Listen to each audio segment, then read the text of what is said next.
কাশ্মীরে জঙ্গিদের সঙ্গে গুলির লড়াইয়ে শহীদ হলেন এবার নদিয়ার বীর বাঙালি সৈনিক। কাশ্মীরে পাকিস্তানি জঙ্গিদের সঙ্গে লড়াই করতে গিয়ে মৃত্যু হল ভারতীয় সেনা জওয়ানের।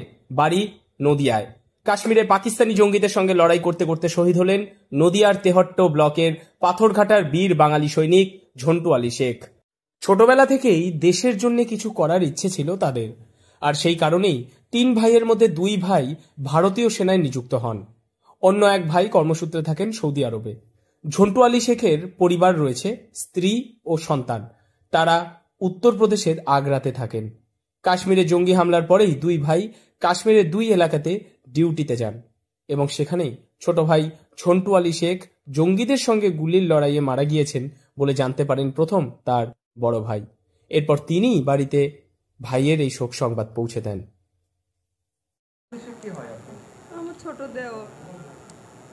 আজকে ফোন করা হয়েছিল বা কি জানতে পেরেছেন?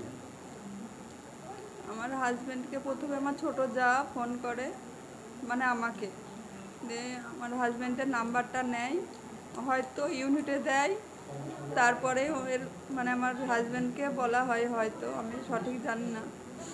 তো আমার হাজবেন্ডকে পুনরায় আমি ফোন করে বলি যে কি হলো, তো উনি বলেন যে ঝন্টু আর আমাদের ভিতরে নেই। সরাসরি ডিপার্টমেন্ট থেকে কোনো কল আসেনি? না, যা এসে আমার হাজবেন্ডের কাছে। উনি কোথায় গেছেন? উনি কাশ্মীরে আছেন। উনিও ডিউটি করেন? হ্যাঁ, উনিও ইন্ডিয়ান আর্মি। পর্যটকদের উপর জঙ্গি হামলার ঘটনায় কড়া অ্যাকশন নিতে শুরু করে ভারতীয় সেনা। শুরু হয় জঙ্গিদের সঙ্গে ভারতীয় সেনার গুলির লড়াই। এবার জঙ্গিদের গুলিতে নিহত হলেন নদিয়ার তেহট্টের পাথরঘাটার বাঙালি ভারতীয় সেনা ঝন্টু আলী শেখ। ইতিমধ্যেই তার বাড়িতে খবর এসে পৌঁছেছে। খবর পেয়েই শোকের ছায়া নেমে এসেছে পরিবার তথা গোটা এলাকাতে।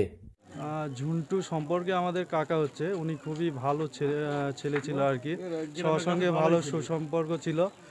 ওনাদের ফ্যামিলির অ্যাকচুয়ালি পরিবারের ওনার ভাই, বড় ভাই, ওনার সবারই স্বপ্ন ছিল যে দেশের জন্য কিছু করার, দেশের সেবা করার অ্যাকচুয়ালি।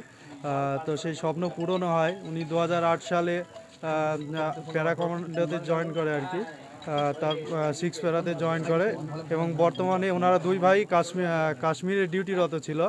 তো আজকে সকালে 11টার দিকে আমরা নিউজ থেকে, এএনআই নিউজ থেকে খবরটা দেখতে পাই যে উনি শহীদ হয়েছেন আর কি।